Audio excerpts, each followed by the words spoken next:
ਬਾਬਾ ਦੀਪ ਸਿੰਘ ਜੀ ਜਿਹੜਾ ਵੀ ਆਪ ਜੀ ਦੀ ਜੋਤ ਦੇ ਦਰਸ਼ਨ ਕਰ ਰਿਹਾ ਨਾ, ਸਭ ਦੀਆਂ ਇੰਨੀਆਂ ਝੋਲੀਆਂ ਭਰਦੇ ਕਿ ਝੋਲੀਆਂ ਚੋਂ ਭਰ ਭਰ ਡੁੱਲੇ।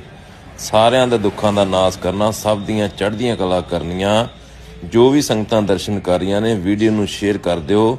ਧੰਨ ਧੰਨ ਬਾਬਾ ਦੀਪ ਸਿੰਘ ਜੀ ਨੇ ਤੁਹਾਡਾ ਇੱਕ ਇੱਕ ਸ਼ੇਰ ਪਤਾ ਨਹੀਂ ਕਿੰਨਿਆਂ ਦੀ ਜ਼ਿੰਦਗੀ ਜਿਹੜੀ ਹੈ ਉਹ ਸੁਧਾਰ ਦੂਗਾ। ਵਾਹਿਗੁਰੂ ਵਾਹਿਗੁਰੂ। ਦਰਸ਼ਨ ਕਰੋ ਪਵਿੱਤਰ ਜੋਤ ਧੰਨ ਧੰਨ ਬਾਬਾ ਦੀਪ ਸਿੰਘ ਜੀ। ਵਾਹਿਗੁਰੂ ਜੀ ਕਾ ਖਾਲਸਾ, ਵਾਹਿਗੁਰੂ ਜੀ ਕੀ ਫਤਿਹ।